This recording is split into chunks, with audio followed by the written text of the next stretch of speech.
Vamos a hacer digamos ya el preámbulo, la introducción como tal de la asignatura de farmacología. Pues igual vamos a hacer digamos, un introductorio referente a la parte del sistema nervioso autónomo. Esto es un tema que hace parte de la farmacología clínica para sexto semestre, en donde vamos a hablar un poquitico o volver a recordar rápidamente. Obviamente no vamos a dar una clase de neuroanatomía, una clase de sistema nervioso pues, en su furor, sino que vamos a tocar aspectos importantes para que ustedes los tengan en cuenta. En cuanto a las generalidades, la estructura, la división anatómica, el mecanismo de acción farmacológico, o cómo es que interactúa esta parte anatómica con la parte fisiológica y la parte farmacológica. Pues esta clase pues, es magistral, lógicamente, y esta clase se hace previa a la realización de un taller de farmacología que ustedes deben de realizar, que ahorita yo se los voy a compartir para que ustedes lo empiecen a desarrollar. Esto habla de un caso clínico de una paciente, pues que tiene patologías de base, en este caso que generan problemas neuropáticos por una diabetes. Entonces ya ustedes, ya cuando tengan el taller, ustedes van ya revisando ese taller y lo van desarrollando. Bueno, aquí esta información se saca pues de unas bibliografías como Caxun, Trevor, Goodman y Hitman, Gayton pues, libros o bibliografías de farmacología clínica. Entonces vamos a dar inicio a lo del sistema, a esta introducción del sistema nervioso autónomo, que es con la primera parte que vamos a arrancar. Entonces, al finalizar la clase, ustedes ya deberán obtener unos resultados de aprendizaje. ¿Cuáles van a ser esos? Entonces, lo primero que ustedes van a hacer es identificar esas partes del sistema nervioso autónomo, pues desde una perspectiva farmacológica, considerando la parte del origen, la división anatómica y los órganos efectores. Como segundo resultado, van a ustedes identificar los mecanismos de acción modificables por los fármacos. Aquí nos referimos a qué, a cómo va a ser el proceso de la síntesis, la liberación, la unión de estos fármacos a un receptor y la degradación de neurotransmisores cuando ya este fármaco pues tiene contacto con estos receptores. Como tercer resultado, vamos a identificar efectos agonistas y antagonistas en los órganos. Y ustedes aquí lo que van a hacer es como relacionar cada receptor con su efecto simpático o parasimpático en cada sistema.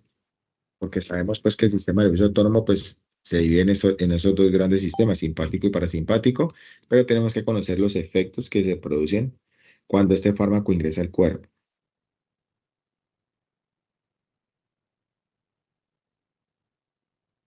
Tenemos una agenda donde vamos a mirar varios puntos. El primer punto nos vamos a centrar un poco más sobre la estructura, cómo está organizado, volver a recordar cómo está organizado el sistema nervioso autónomo dentro del sistema nervioso y sus centros de control. Como segundo punto, vamos a mirar una división anatómica, observando el sistema simpático, parasimpático y entérico. Desde su origen, también miramos ganglios y los trayectos. Como tercer punto, vamos a hablar de los mecanismos de acción. ¿Cómo es que funciona esto? En cuanto a la sinapsis colinérgica, adrenérgica y los receptores y segundos mensajeros. Y como cuarto punto, ya es una farmacología, pues en el punto aplicado o farmacología aplicada, donde vamos a ver los efectos agonistas o las respuestas agonistas o antagonistas y efectos por sistema orgánico. Muy bien.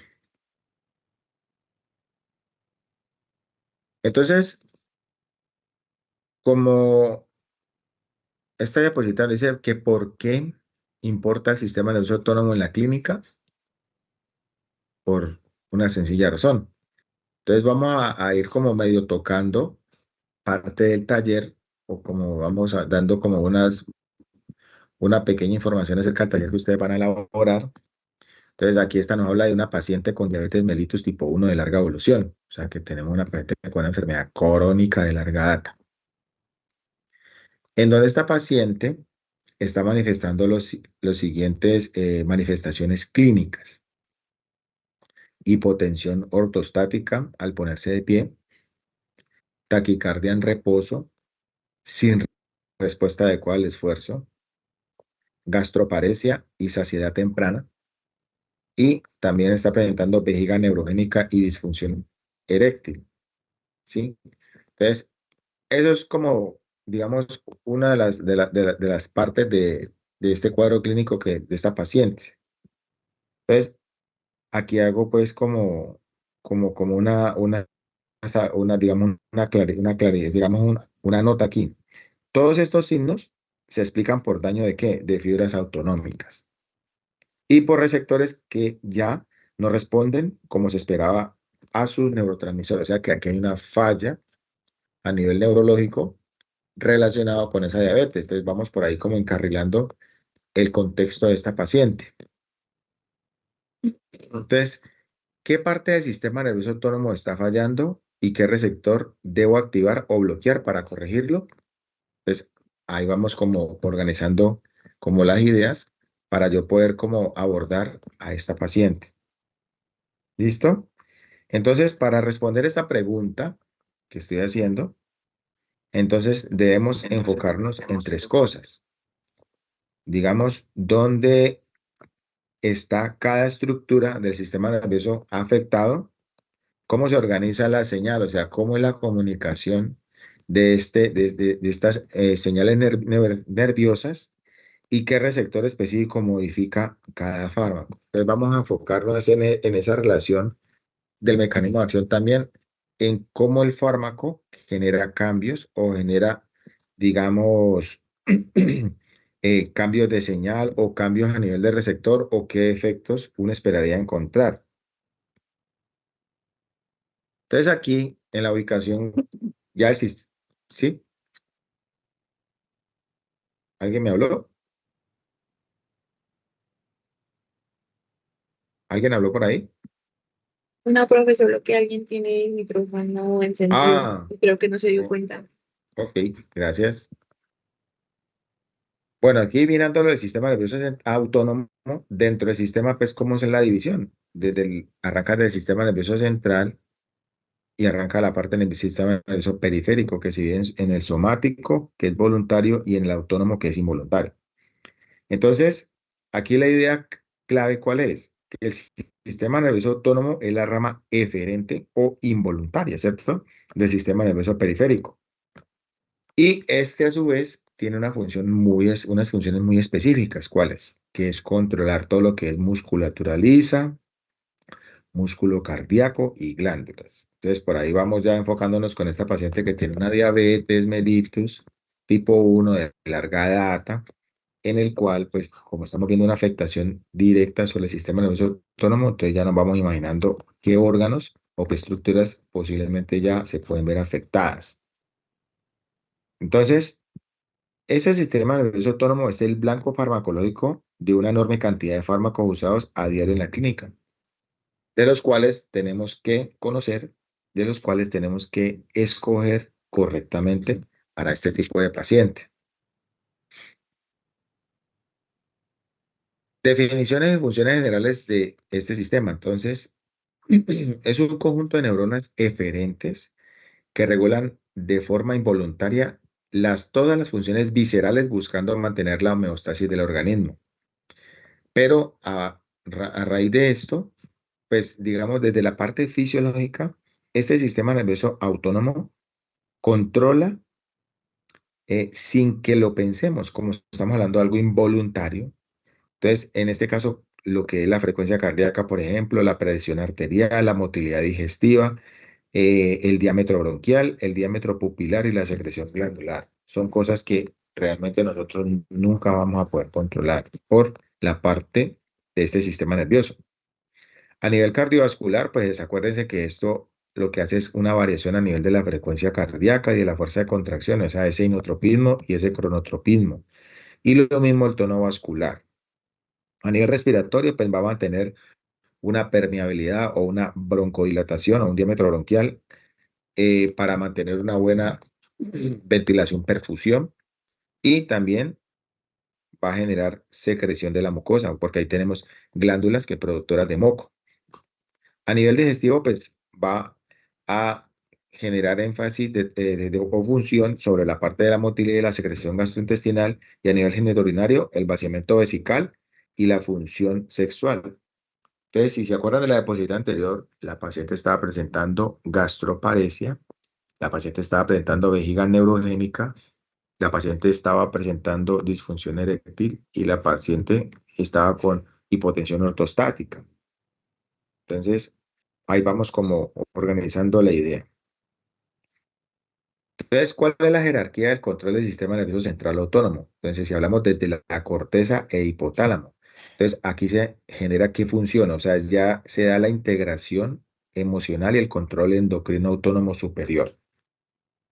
Luego, en el descenso a nivel jerárquico, aparece ya el tronco encefálico con su control sobre los centros cardiovascular y respiratorio. En este caso hablamos del bulbo raquídeo y la protuberancia. En el descenso miramos médula espinal, que ya se encarga de la parte de las vías eferentes, preganglionares, perdón, simpáticas y parasimpáticas. Y ya mucho más lejanamente aparece ya los ganglios autonómicos y los órganos efectores, que el sitio de acción de gran parte de estos fármacos llegan aquí, a estos ganglios autonómicos y órganos efectores para generar una respuesta o mecanismo de acción. Entonces, ahí vamos viendo cómo es esa ruta del sistema nervioso autónomo hasta que un fármaco ingresa y empieza a generar un efecto. La división anatómica del sistema nervioso autónomo, pues lo vamos a dividir que en el sistema simpático, parasimpático y en el sistema entérico. Entonces, acordémonos de la parte del origen medular y toda la parte de los ganglios y los trayectos. ¿Sí? Entonces, vamos a mirar esa parte aquí. Entonces, el sistema simpático versus parasimpático. Entonces, acordémonos de que el sistema simpático es el que nos genera la parte de la lucha o la huida, mientras que el parasimpático es la parte como el reposo y la digestión. Cuando se activa el sistema simpático, se activa, o sea, este se activa a su vez ante pues ya lo que es respuestas al estrés, ejercicio o alarma, aumenta la frecuencia cardíaca y la presión arterial, dilata bronquios y pupilas, reduce motilidad digestiva, y el origen de este sistema es toracolumbar, o sea, a nivel de T1 y L2. Mientras que el sistema parasimpático, como hablamos de reposo, este predomina en estados de reposo, disminuye frecuencia cardíaca, contrae los bronquios y las pupilas, favorece la digestión y la absorción, y el origen de este sistema parasimpático ya es a nivel cráneo-sacro, en donde ya aquí figuran los pares craneales. El número 3, llamado oculomotor o motor ocular común; el número 7, que es el nervio facial; el número 9, que es el glosofaringio; el número 10, que es el vago o neumogastrio; y ya las raíces de S1, o sea, las raíces sacras hasta S4. Entonces, es ahí donde este sistema tiene mayor funcionalidad, Profe, ¿desde S1 o desde S2? de S2 a S4. O sea, Eso, profe. digamos, el origen del parasimpático es cráneo sacro. O sea, tiene esa combinación entre los pares craneales que mencioné, que es el 3, 7, 9, 10. Y a nivel sacro aparece desde S2 hasta S4. ¿Listo? Listo, profe, gracias. Bueno, entonces hay algo importante entre la parte del origen a lo largo del neuroeje que estábamos mencionando anteriormente y el patrón craneosaco versus el patrón toracolumbar. Entonces aparece un mapa anatómico de la visión del sistema nervioso. Entonces, a nivel simpático, que es toracolumbar, aquí infiere cuáles cosas. Infiere la cadena ganglionar paravertebral de los pares 22 al 24. Acuérdense que tenemos unas raíces espinales también. Tenemos también los ganglios paravertebrales celíaco y mesentéricos que ya tienen influencia por el sistema simpático. Y tenemos la médula suprarrenal y el ganglio simpático modificado. Entonces, este sistema simpático toracolumbar actúa sobre estas estructuras directamente. Entonces, volvemos a repetir la parte de la parte de las raíces nerviosas del sistema simpático que estamos hablando toracolumbar. Entonces, aquí aparecen la parte de T1 a L2. Es ahí donde se presenta la mayor respuesta a este sistema. Mientras que el simpático, que es cráneo-sacro, que ya lo vimos, este va a interactuar más directamente sobre ganglios terminales cerca o dentro de cada órgano, ya como tal. Y aquí también tiene influencia el nervio vago, porque pues, el nervio vago, pues acuérdense que llega hasta la parte respiratoria, controlando función respiratoria y controlando función gástrica. Básicamente, el 75% de las fibras totales de este nervio tienen demasiada influencia por el sistema parasimpático. También actúa en los nervios esplánicos pélvicos a nivel de S2 hasta S4. Entonces, por allí vamos encontrando todo el tema pues, de la vejiga neurogénica de esta paciente. Ahí vamos mirando que a nivel del nervio vago, pues por este 75% de las fibras totales como tienen una función directa sobre la parte gástrica, por eso es que estamos hablando de la gastroparesia o de la saciedad que mantiene la paciente. Entonces vamos organizando como una idea más clara del caso clínico al cual vamos a revisar después. Entonces aquí el patrón anatómico de este sistema es muy útil para memorizar la división de él.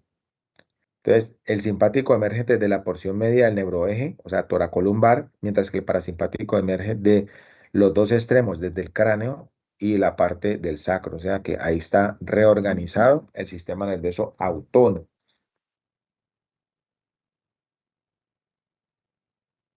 La anatomía del sistema simpático, a su vez, entonces nos enfocamos a la parte de médula espinal la parte de T1 a L2.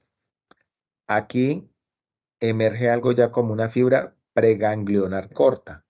La fibra preganglionar corta que llega hasta la cadena ganglionar paravertebral. Luego de esta información o esta transmisión nerviosa pasa a la fibra postganglionar larga, que es la que ya va a llegar al órgano efector, ¿sí? Y es la que ya va a producir el efecto como tal.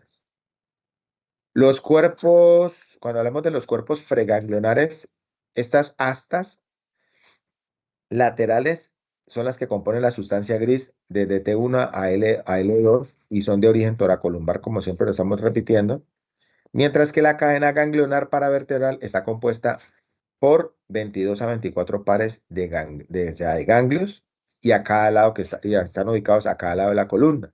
O sea, en este caso tendremos 3 ganglios cervicales, que es superior, medio e inferior, o estrellado, que le llaman así, y 12 ganglios torácicos, 4 lumbares, ¿sí? Y 4 a 5 sacros y coxígeos. O sea, para un total de 22 a 24 ganglios que están al lado de la columna. Digamos, por la cercanía del ganglio a la médula, las fibras periganglionares, digamos, son cortas y las fibras postganglionares son las largas, como le estamos repitiendo ahorita, que llegan al órgano efector. Esta recorre un trayecto, digamos, hasta ese órgano para cuando ya el fármaco genera un efecto o un mecanismo de acción. Bueno, hasta ahí vamos recordando. ¿Alguna pregunta? No, señor. Es haciendo como un recordatorio acerca de esta anatomía, que es importante conocerla, sabiendo cómo se comporta. Igual yo les comparto diapositivas y les comparto el taller. Bueno, entonces ahora vamos a hablar de la parte de los ganglios prevertebrales y que hacen función sobre los nervios esplánicos y la médula suprarrenal. Entonces, en este caso hablamos del sistema nervioso simpático, la segunda parte. Entonces, aquí lo que vamos a mirar es que este sistema nervioso simpático también tiene inferencia sobre los nervios esplánicos, mayor, menor. y sobre los ganglios paravertebrales celíaco y mesentérico. O sea que vamos mirando y vamos entendiendo y construyendo una idea más clara de que por qué esta paciente está presentando todas estas manifestaciones clínicas. Porque aquí hay un control directo sobre las vísceras abdominopélvicas. Entonces, por eso tenemos todo el detalle o toda la alteración funcional a nivel gástrico y a nivel de la vejiga. ¿Cuál es la particularidad anatómica aquí de este sistema? Que estas fibras preganglionares atraviesan la cadena paravertebral sin hacer sinaxis. Entonces, imagínense que es como una respuesta directa sobre estos órganos. Hacen sinaxis en los ganglios paravertebrales ubicados sobre la aorta abdominal a ese nivel. Inervan el estómago, intestino, riñón, vejiga y órganos pélvicos. Cuando hablamos o cuando nos referimos a la parte de la médula suprarrenal, es un caso especial. ¿Por qué? Porque esta médula suprarrenal recibe fibras preganglionares directas, sin sinaxis previa. Por eso es que cuando hablamos de la parte suprarrenal, más adelante vamos a ver la parte de esos receptores, de la parte perdón, de las sustancias o neurotransmisores, cuando hablamos de noradrenalina, cuando hablamos de dopamina, todas las cosas. Entonces, estas células, ¿qué hacen? Lo que hacen es que modifican y liberan esos neurotransmisores directamente a la circulación sanguínea. O sea, en este caso hablamos que lo que se libera es adrenalina en un 80% y noradrenalina en un 20%. Entonces, por eso es que esta respuesta es tan rápida. No necesita tanta línea de comunicación, sino que es una respuesta directa para el tema de activación o de respuesta o de huida o de defensa. Aquí, lo que estamos hablando de la parte del sistema parasimpático de la anatomía es cómo, digamos, o qué estructuras aparecen involucradas, como en este caso estamos hablando de los pares craneales, el 3, el 7, el 9, el 10, y aquí aparece el núcleo de origen, donde se origina. Entonces, cuando hablamos del 3, para volver a recordar, en esa época que ustedes vieron neuroanatomía, por allá, entonces aquí aparece el núcleo de origen, que es el de Edinger-Westphal. Entonces, ahí está. Ese es el núcleo de origen del número 3 o oculomotor.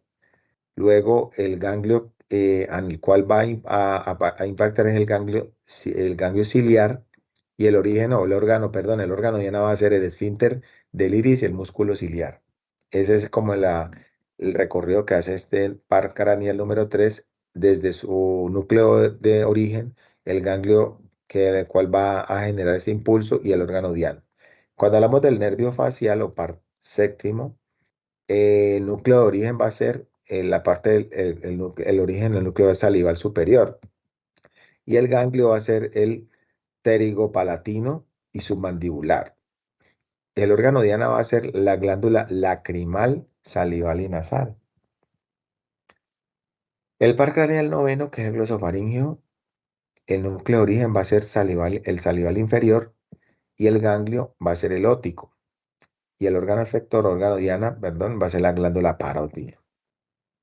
El número 10, que es el vago, el núcleo de origen va a ser el motor dorsal del vago y el ganglio van a ser ganglios terminales intramurales, teniendo varios órganos diana, porque pues, el nervio número 10 es el que más hace recorrido, entonces tiene órganos diana como el corazón o generando esas funciones sobre esto, el pulmón, tubo digestivo hasta el ángulo esplénico, o sea que es bastante largo.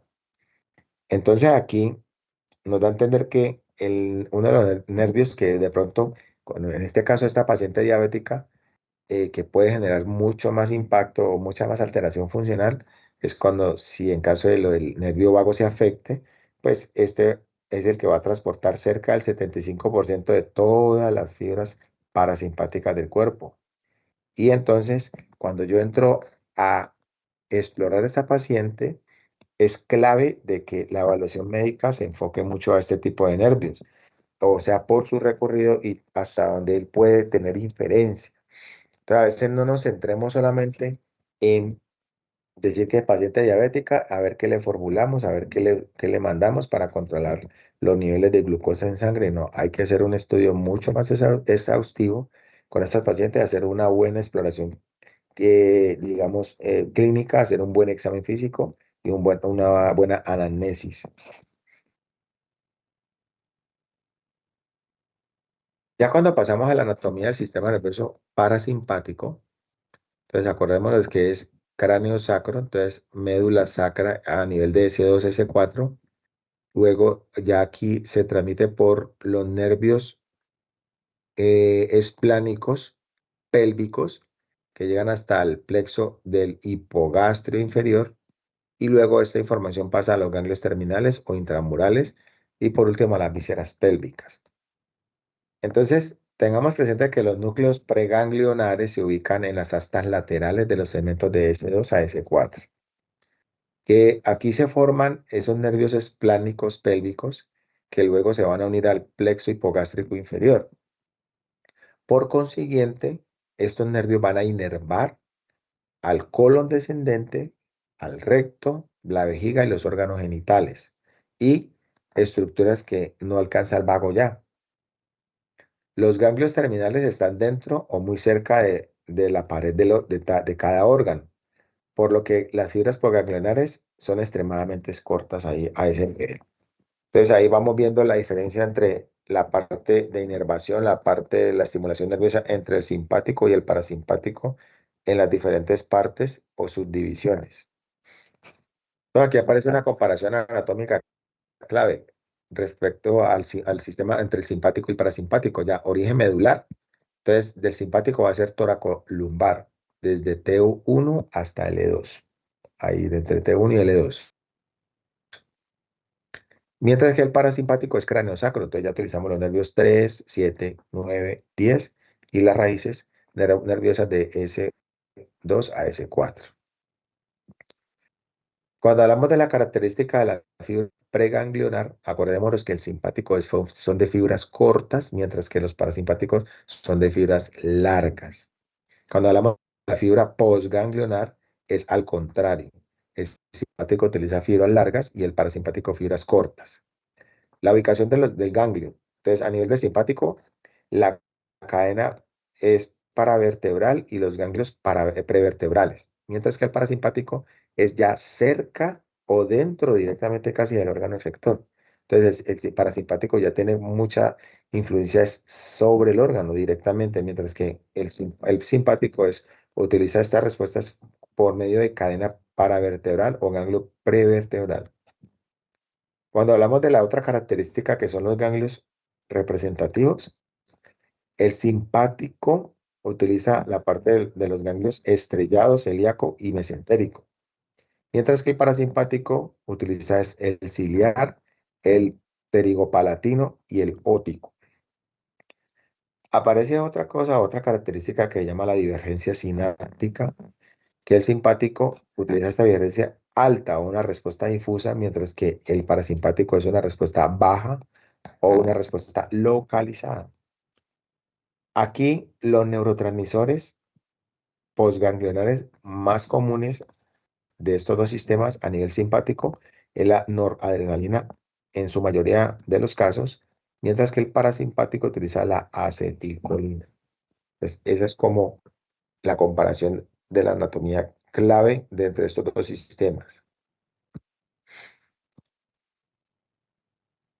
Bueno, entonces, aquí aparece algo que llama la tercera división, que habla del sistema nervioso entérico, que tiene mucha relación con este sistema nervioso autónomo.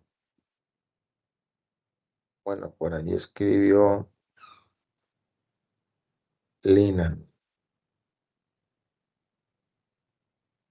Listo, ya por ahí ya. Que después se logró conectar porque estaba trabajando. Bueno, entonces, este sistema nos habla de que está compuesto por más de 100 millones de neuronas que están organizadas en todos los plexos mesentérico mientérico, perdón, o de Auerbach y la parte de los plexos submucosos o de Meissner a lo largo de todo el tubo digestivo. O sea que aquí podemos decir algo o manifestar que es que este puede funcionar de forma semiautónoma, pero recibe modulación simpática inhibitoria y parasimpática excitatoria. Por eso se le llama casi el segundo cerebro. Este es el segundo cerebro, no otro. Esta es la parte digestiva intestinal.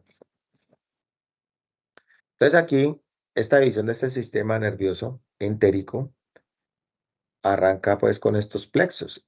El mientérico, que es el Auerbach, que ya dijimos que este está formado por o está entre las capas musculares circular y longitudinal de estas fibras musculares lisas y regula principalmente lo que es todo el proceso de la motilidad.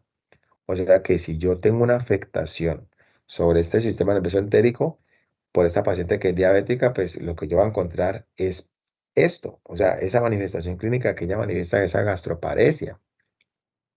En el plexo submucosa o el Meissner, aquí, digamos, la estructura principal está en la submucosa, que regula principalmente la secreción y el flujo sanguíneo local de esa estructura gástrica. Por eso es que cuando hablamos de la saciedad, que esta paciente pues tiene esos cambios internos a nivel de la cámara gástrica, lo cual ella mantiene con saciedad. Por eso es que la paciente mantiene con polifagia.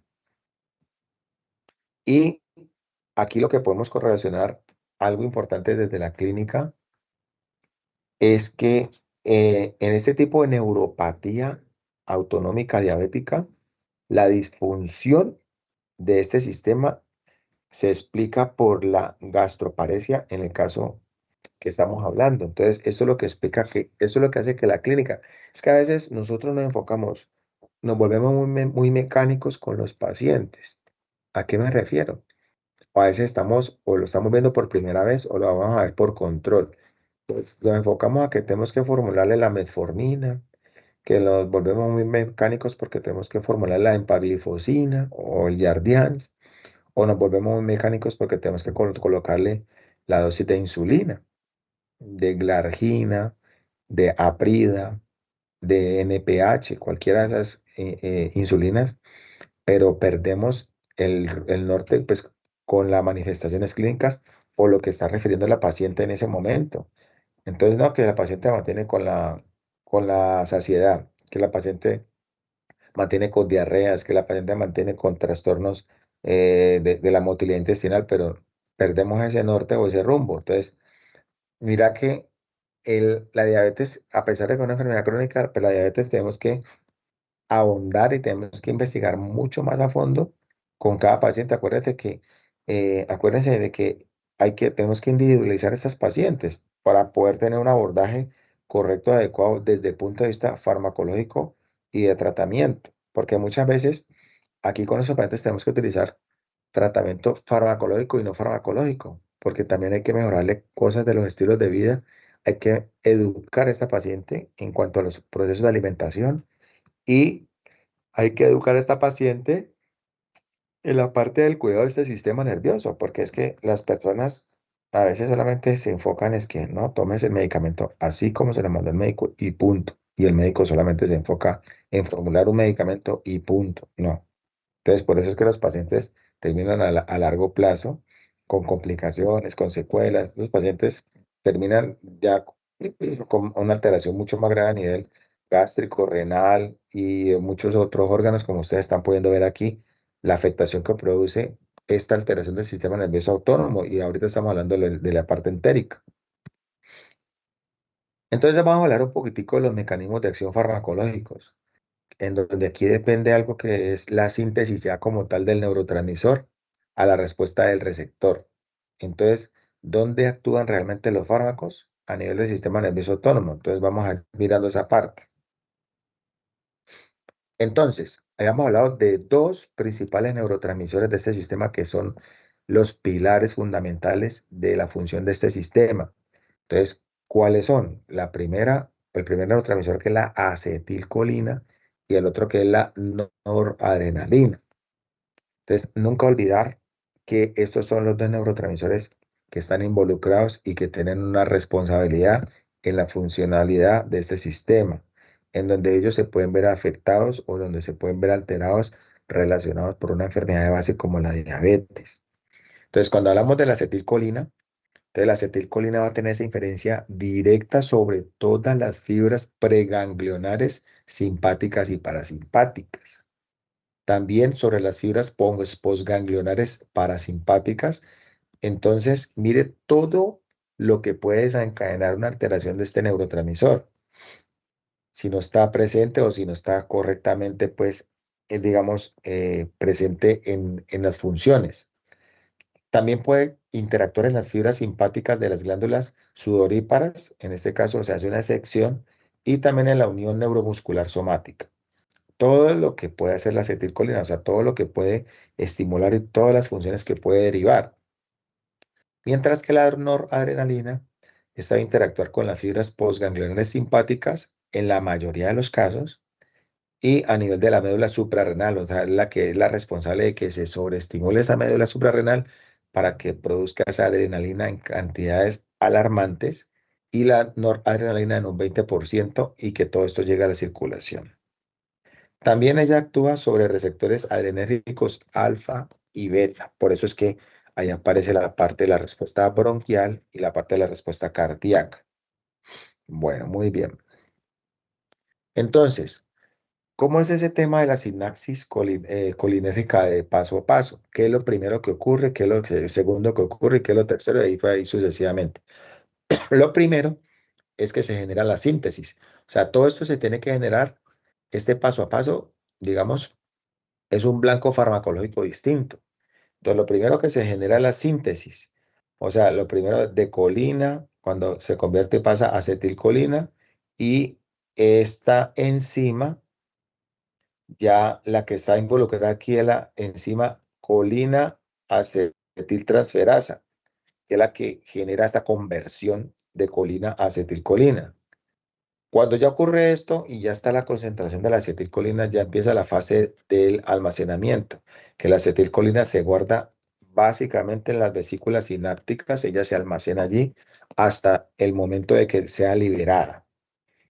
Luego pasa o sigue la fase de liberación, que es esta fase de liberación se permite o se habilita cuando empieza ya a ingresar una sustancia importante, un electrolito como es el calcio, esta molécula, que es la que va a disparar sobre esas vesículas sinápticas la exocitosis hacia la hendidura y ya empieza esa liberación allí de forma paulatina. Cuando ya se libera esa acetilcolina, ya lo que va a pasar o el siguiente paso es la unión al receptor ya. La acetilcolina se va a unir a esos receptores nicotínicos y muscarínicos. Entonces ahí hay un punto importante clave. Ya aparecen dos receptores importantísimos que tienen influencia sobre el sistema nervioso autónomo. Ahí aparecen los nicotínicos y los muscarínicos que los vamos a ver ahorita más ratico. Y por último, cuando ya ha hecho contacto con estos dos receptores, aparece el proceso de la degradación. Entonces aquí llega ya la acetilcolinesterasa, hidroliza la acetilcolina en colina más acetato. O sea que ahí ya empieza otro tipo de respuesta. Entonces aquí, ¿cuál es la importancia o cuál es la relevancia farmacológica? La mayoría de los fármacos colinérgicos y anticolinérgicos actúan exactamente en uno de estos 5 pasos. O sea que miren ustedes, cuando más adelante usted diga, no, pues atropina. Pues, ¿cómo es que la atropina funciona? Que es un anticolinérgico o antimuscarínico. Pues ahí está, ustedes van entendiendo cómo es que es ese mecanismo de acción real. O sea, no es que coloquemos atropina porque sí, porque la necesitamos para una taquicardia. ¿Mm? Sí, podemos colocarla. Ah, que es que tenemos un paciente también en otras condiciones como una intoxicación por órganos fosforados. Entonces aquí en este paso a paso es que nos vamos dando cuenta cómo realmente es que esa atropina va a generar esa función sobre esos receptores, no tanto nicotínicos como muscarínicos, o esa respuesta anticolinérgica. Ahora, hemos hablado de la respuesta a la sinapsis colinérgica, ahora vamos a hablar de la sinapsis adrenérgica. Lo mismo también pasa, lo mismo ocurre como la anterior, en donde cada paso es un blanco farmacológico distinto. A veces a uno le enseñan que todo eso es como una cadena o una chorrera larga, pero no, mire que hay paso a paso. Entonces aquí lo mismo, el primer proceso es la síntesis. cómo es que aparece ella. Todo empieza desde la tirosina, ¿sí? Cuando ya estimula la dopa y la dopa ya se convierte en dopamina. Y la dopamina ya, ¿quién está? ¿Me escribieron por ahí?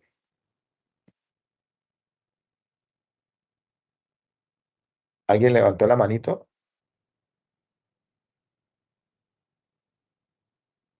Ah, no. No, profe.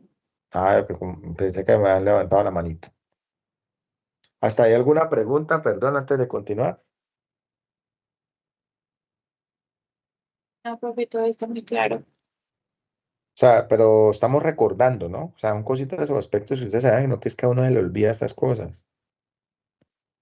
Pero es importante tenerlo presente porque esto es lo que nos da el enfoque, o sea, la parte básica. Entonces, antes de abordar un paciente, lo que pasa es que uno como médico, ¿qué va pasando? A uno se le va quedando lo básico atrás. Y mire que eso es un error. Entonces, cuando incluso uno graduado ya de médico, es importantísimo volver a repasar las bases, porque es que uno va perdiendo eso y se enfoca, no, que la clínica y fórmula, que la clínica y fórmula y fórmula, y no. Entonces, aquí que tenemos que volver a recordar eso. Bueno, entonces aquí, volviendo al retomar, entonces vamos a que ya la dopamina ya, ya genera la producción de esa noradrenalina gracias a esa hidroxilasa, que es esa enzima, para, digamos, generar estos cambios.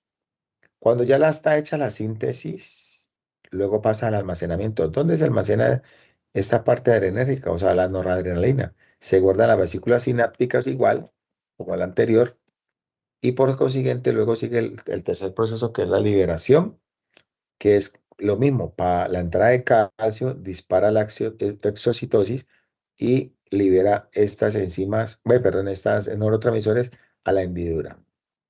Luego lo mismo pasa a la unión al receptor, la noradrenalina se une a los receptores alfa y beta adrenérgicos y luego ya aparece una tercera fase que ya es la inactivación, una quinta fase que es la inactivación, que ya es la recaptación neuronal, principalmente y la degradación por la monoaminoxidasa y otros procesos enzimáticos. Bueno, muy bien. Hasta aquí tenemos claro que la unión al receptor de la respuesta o la sinapsis colinérgica está mediada por dos receptores importantes a nivel colinérgico. ¿Cuáles? ¿Cómo, profe? Cuando estamos hablando de las respuestas colinérgicas o las sinapsis colinérgicas y estamos hablando de la unión a receptores, ¿cuáles son los receptores involucrados aquí para esta respuesta colinérgica? ¿Cuáles son los dos receptores que están involucrados? ¿Son los muscarínicos y los nicotínicos? Exacto, muscarínico y nicotínico. Nunca olvidar eso. Y cuando estamos hablando de la respuesta por sinapsis adrenérgica, los receptores involucrados aquí son alfa y beta adrenérgicos. Listo. Muy bien. Entonces, aquí una relevancia importante desde la farmacología con la sinapsis adrenérgica es es la recaptación en la parte de la inactivación de estos receptores. Entonces dice, clave, entender el efecto, por lo menos de los antidepresivos y los simpaticomiméticos indirectos. ¿Saben qué es un medicamento simpaticomimético?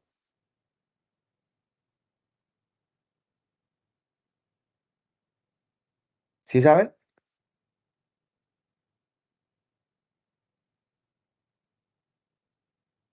Sí. Pero en este caso, cuando por lo menos estamos en un paciente con una bradicardia extrema o cuando tenemos un paciente en un paro cardiorrespiratorio, ¿sí? Que tenemos que disponer de la utilización de la adrenalina. Entonces, es para buscar estas respuestas simpaticomiméticas. Bueno, aquí, lo que habíamos dicho, a nivel de colinérgico, los receptores colinérgicos nicotínicos. Tenemos los nicotínicos y los muscarínicos. Entonces, cuando hablamos de los nicotínicos, que es una respuesta neuronal. ¿Dónde están ubicados? En los ganglios autonómicos, simpáticos y parasimpáticos de la médula suprarrenal. Este lo que hace es un efecto de activación y genera una despolarización rápida, lo que transmite una señal preganglional. Eso es lo que hacen los receptores nicotínicos. Y a nivel muscular, aparecen ya los muscarínicos. Entonces, estos donde están ubicados en la placa motora de la unión neuromuscular esquelética. El efecto, al activarse, ¿cuál es? La contracción del músculo esquelético del sistema somático y comparte este neurotransmisor. Entonces, aquí vemos que estos dos receptores colinérgicos, pues digamos, tienen esa respuesta. Mire que aquí lo que estamos mirando es cómo esta paciente puede presentar todas esas alteraciones. O esta persona diabética tipo 1 de larga evolución, cómo su cuerpo va generando estos cambios a medida que pasa el tiempo. Pero son cosas que nosotros no podemos obviar, no podemos omitir, porque la paciente está con una queja, está con una manifestación clínica que a veces pasamos por alto y ahí es donde cometemos muchos errores. Los receptores colinérgicos muscarínicos aparecen aquí. El receptor, la proteína que está relacionada con él, la ubicación principal y el efecto predominante. Entonces, el receptor tenemos los M1, los M2, los M3, M4 y M5. A nivel de las proteínas relacionadas, entonces el M1 está la proteína GQ y la ubicación del M1 está a nivel del sistema nervioso central, los ganglios y las glándulas gástricas. El efecto predominante es aumentar secreción ácida a nivel gástrico. Los receptores muscarínicos M2, la proteína, la GI, la ubicación principal, corazón, nodo sinoauricular o atrioventricular. Y el efecto predominante es disminuir la frecuencia cardíaca. Entonces aquí podríamos hablar que la atropina actuaría allí como anticolinérgico. Los receptores M3, muscarínicos 3, la proteína de la GQ también, y la ubicación principal es el músculo liso, glándulas exocrinas y el ojo. El efecto predominante, contracción, secreción y miosis. Y en los M4 y M5, pues ya la combinación de GI y GQ, que es las proteínas, y están ubicados principalmente en el sistema nervioso central, es solamente predominio central. ¿Y cuál es el efecto predominante? La modulación central y menor relevancia, digamos, sobre los anteriores. Entonces, aquí, ¿qué ocurre? Los M3 tienen un poder de acción sobre toda la parte del músculo liso bronquial y vesical, que aquí los fármacos antimuscarínicos, por lo menos, ejemplo, el bromuro ipratropium, sí, que tiene un efecto sobre la disminución de este moco. O sea que ahí ustedes pueden darse cuenta, los pacientes con EPOC, un ejemplo, que también pueden tener como tratamientos con este tipo de inhaladores. Ya ustedes pueden darse cuenta cómo es que va interactuando, cómo va funcionando este tipo de sustancias o de principios activos. Bueno, los receptores alfa eh, o receptores adrenérgicos alfa, alfa 1 y alfa 2, están mediados por proteínas también. El receptor alfa 1 está mediado por proteína GQ. ¿Y dónde lo vamos a ubicar este receptor? Especialmente en vasos sanguíneos, músculo dilatador del iris y los esfínteres gastrointestinal y urinario. El efecto al activarse genera vasoconstricción, midriasis y contracción de los esfínteres. Mientras que el receptor alfa 2, la proteína es la GI, ¿dónde la vamos a ubicar? En la terminal presináptica, ¿sí?, del sistema nervioso central y plaquetas. ¿Cuál sería el efecto al activarse? Inhibir la liberación de más noradrenalina para que no se genere esa retroalimentación negativa. Entonces ahí estamos viendo esa respuesta o esos efectos de estos dos receptores. Entonces aquí los tenemos, los receptores ahora, los beta-adrenérgicos, los siguientes. Entonces tenemos beta 1, beta 2 y beta 3. El beta 1 que está mediado por la respuesta de proteína GS. La ubicación principal ya dijimos corazón, no sino auricular, el miocardio, riñón, aparato justaglomerular. ¿Cuál es el efecto que va a generarse aquí? Aumento de la frecuencia cardíaca, aumento de la fuerza de contracción y liberación de renina. En los receptores beta 2 está mediado por la proteína GS también. Y la ubicación principal, bronquios, músculo lisovascular, uterino e hígado. Y el efecto predominante, la broncodilatación, vasodilatación y la glucogenólisis. Y los beta 3 están ubicados en tejido adiposo, vejiga o músculo detrusor. Y el efecto predominante aquí es la lipólisis y la relajación del músculo detrusor. Pero entonces ahí es donde esta señora tenía una manifestación clínica de una neuropatía Ve. vesical. ¿Sí? ¿Sí? Dime. Sí, profe, que tenía una vejiga neurogénica. Exactamente. Entonces ahí vamos viendo esos cambios que son importantes en esta paciente. Entonces mire todo el tema o el contexto de todos estos receptores, tanto colinérgicos como adrenérgicos, los receptores que están involucrados, nicotínicos, muscarínicos, alfas, betas.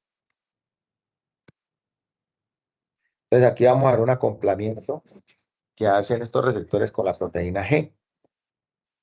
Entonces, la proteína G tiene ese acoplamiento. Entonces, si vamos a mirar el primer cuadrito que habla de los receptores, la proteína GQ tiene acoplamiento con alfa 1, M1 y M3. Lo que aquí es aumentar el IP3, o sea, el inositol trifosfato, eh, también la parte de el- las otras enzimas y aumenta el calcio intracelularmente, y lo que va a generar una contracción del músculo liso y la secreción glandular. Mientras que la proteína de acoplamiento GS tiene afinidades por beta 1, beta 2, beta 3, aumentando el adenilato ciclazo, o sea, el AMP cíclico, y lo que hace es una relajación del músculo liso, aumenta fuerza de contracción y fuerza del corazón, perdón. A nivel del acoplamiento de la G1,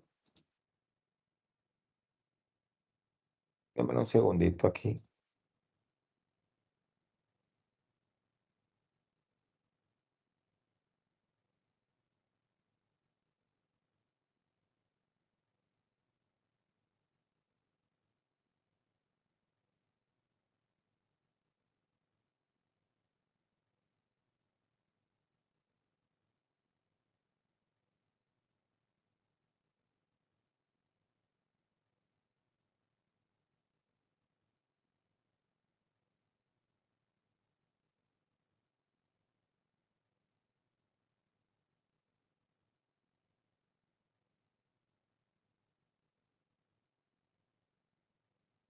Qué pena, vuelvo aquí. Entonces, estamos hablando de que, y por último tenemos los receptores que están acoplados a la proteína GI, que son alfa 2 y muscarínicos tipo 2. Lo que hacen es una disminución de este AMP cíclico, y lo que generan es esa inhibición y la disminución de frecuencia cardíaca y liberación de noradrenalina. Entonces ahí vamos viendo. Igual yo les voy a compartir esto para que usted vuelva y lo recuerden. ¿Listo? Ahora, vamos a hablar de lo que estamos diciendo también de la parte de los conceptos de agonistas y antagonistas. Entonces, el mismo receptor, pero con dos estrategias farmacológicas opuestas. Entonces, esto ya lo hemos tocado en el semestre pasado, pero cuando tenemos o hablamos de una respuesta agonista, es cuando esa molécula se une al receptor y lo activa, ¿sí? Produciendo o potenciando el efecto, ¿sí? Del neurotransmisor natural. Ejemplo, cuando decimos que una persona utiliza un inhalador como se llama el salbutamol, que es un agonista beta 2.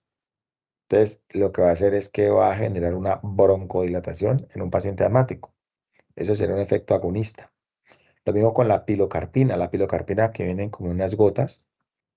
Ese es un agonista muscarínico M3, que lo que hace es que va a producir miosina y glaucoma, o sea, va a mejorar la parte de la presión intraocular. generando, pues, evitando que el ojo, pues, se pueda alterar más.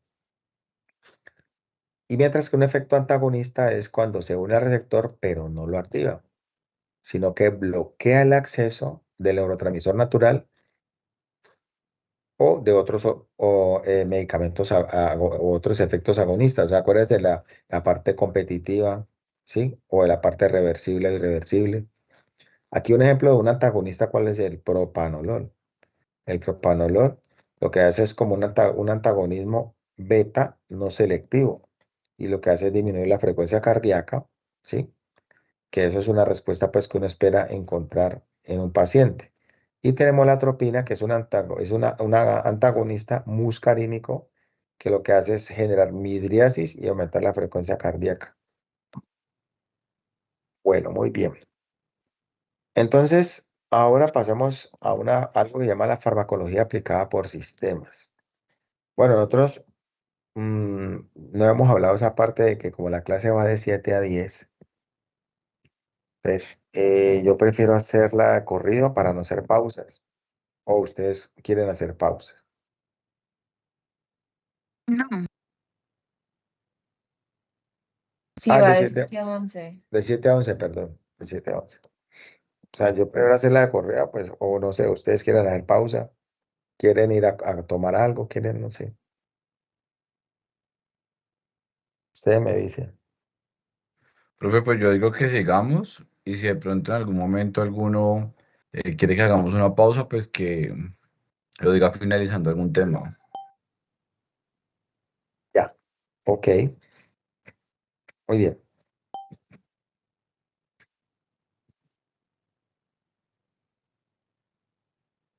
Mm,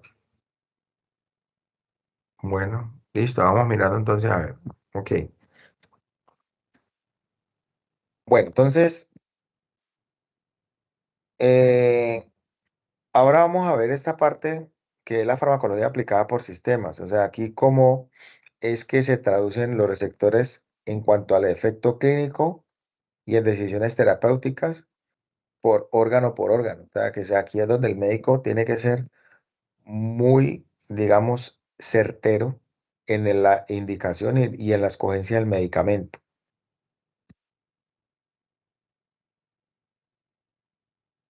Entonces tenemos efectos en el sistema cardiovascular. Entonces, yo sé que repito esas cosas, pero pues eso es como pues para que no se pierda el hilo de las cosas. Entonces, aquí, a nivel del sistema cardiovascular tenemos ese efecto simpático y parasimpático. Entonces, eso ya sabemos qué es lo que hace el simpático rápidamente, pues aumento de la frecuencia cardíaca por los receptores beta 1, aumento de fuerza de contracción y broncoconstricción por inferencia de los alfa 1 y aumento de la presión arterial. Entonces, aquí un fármaco relacionado puede ser, ejemplo, la dobutamina, es un agonista beta 1 y que uno lo utiliza pues, en muchas cosas, en un shock cardiogénico, ¿sí? Y en la parte de la hipotensión, o sea, eso es como para mejorar el gasto cardíaco, para mejorar la fuerza de contracción. Entonces uno la dobutamina la utilizas para mantener esa función cardíaca y el paciente pues no se descompense. Como efecto parasimpático, pues es lo contrario, disminuir esa frecuencia cardíaca a través del nervio vago, pero utilizando los receptores muscarínicos 2. Y lo que hace es que, un ejemplo, la atropina que es un antagonista M2 para tratar la bradicardia sintomática. O sea, lo que yo hago es bloquear ese sistema parasimpático para que se active el otro y mejoremos esa parte de la frecuencia cardíaca. Los efectos sobre el sistema respiratorio, pues lo mismo, simpático, broncodilatación, beta 2 y disminución de las secreciones para facilitar el flujo de aire durante la alarma o la respiración. En este caso utilizamos el salbutamol o el salmeterol, que tienen como ese efecto sobre esa parte muscular lisa bronquial. El efecto parasimpático es lo contrario, pues, que la broncoconstricción, que está mediado por los receptores muscarínicos tipo 3 y aumento de la secreción de la mucosa. Este lo que es lo contrario, que es el que lo queríamos aquí utilizar es el bromuro ipratropium, que hace ese efecto antagonista sobre M3 en pacientes con EPOC. Entonces, acuérdense que el bromuro hipratropium, lo que hace es como disminuir esa producción de la secreción de moco para evitar pues que se obstruya esa vía respiratoria. A nivel gastrointestinal, el efecto simpático es disminución de la motilidad y la secreción y la contracción de los esfínteres. El cuerpo prioriza estas funciones pues, de acuerdo a la necesidad. Y aquí el tono simpático es elevado, pero lo que va a constituir algo que llama un hilio paralítico posoperatorio. Entonces, a ver aquí, el efecto gastrointestinal en esta persona, aquí lo que yo me enfocaría es sobre la parte de la gastroparesia. Mientras que el efecto parasimpático es aumento de la motilidad y la secreción, o sea, relaja los esfínteres, lo que va a favorecer la digestión. Entonces, estos pacientes, ¿cómo hago yo para mejorar esa gastroparesia? Pues utilizando medicamentos que se llaman prokinéticos para mejorar el vaciamiento gástrico. En este caso, a veces ahí colocan un ejemplo clásico como la metoclopramida, que lo que hace es potenciar la actividad colinérgica en la gastroparesia para que la paciente no tenga ese proceso de la distensión abdominal, de esa distensión de la cámara gástrica. ¿Por qué? Pues porque hay una disfunción del proceso neurológico y muscular de ese estómago, lo cual está produciendo esta gastroparesia. Entonces toca ayudarle con un medicamento para que ella no tenga esos síntomas tan molestos y tan malucos a nivel gástrico. Los efectos sobre el ojo y el sistema genitourinario. Entonces aquí, cuando estamos hablando del sistema simpático, entonces este lo que hace es contraer el músculo dilatador del iris, generando una midriasis o pupila dilatada. Y un ejemplo, pues ya hemos hablado de estos, pues, de un fármaco, es la fenilefrina tópica, que se utiliza mucho en pacientes con este tipo de problemas oculares. Y a nivel parasimpático en el ojo, pues es contraer el esfínter del iris y producir miosis, y lo contrario, en este caso la pilocarpina. A nivel de la vejiga, está mediado por la parte simpática por los beta 3 y alfa 1. Y esto lo que hacen es relajar el músculo detrusor a nivel de la vejiga y contraer el esfínter interno. Aquí, pues, hay muchos fármacos que actúan como el milavegrón, que bueno, es un fármaco para manejar la hiperreactividad de la vejiga o las vejigas neurogénicas. A nivel del sistema parasimpático que está mediado por receptores M3, este lo que hace es contraer el músculo detrusor y relaja el esfínter, favoreciendo el vaciamiento o la misión. Aquí utilizan la oxibutimina, que es un antagonista M3 para la vejiga hiperactiva. Muy bien. Qué pena que estoy mencionando esto así, pero pues, sino que pues, esto es como los efectos que uno espera en órgano por órgano. Y a nivel de las glándulas y piel, pues el sistema simpático, pues lo que hace es generar una sudoración generalizada.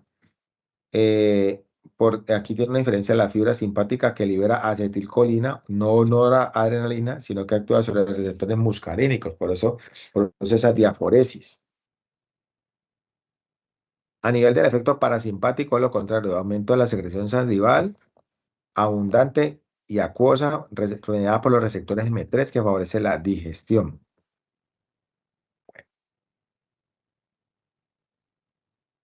Y aquí tenemos un resumen de una tablita integradora de cómo funciona en cada órgano, tanto el sistema simpático como parasimpático, y un fármaco de ejemplo como de referencia para que observen ahí cómo es que es la comparación.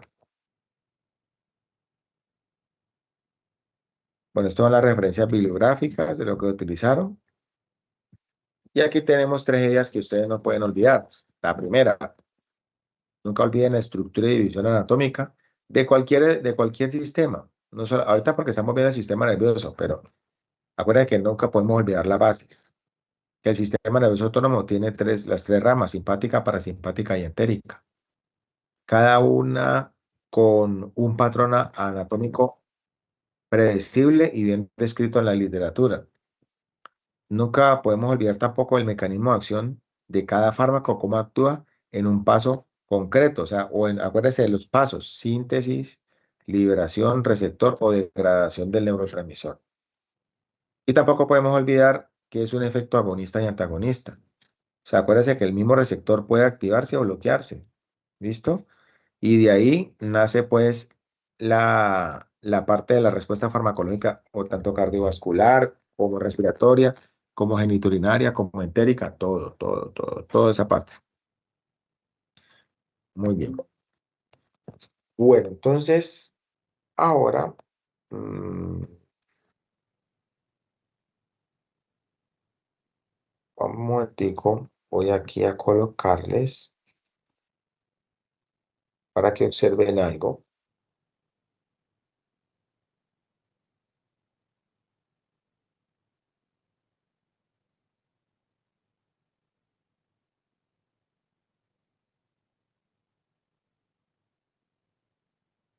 ¿Ahí están viendo esto?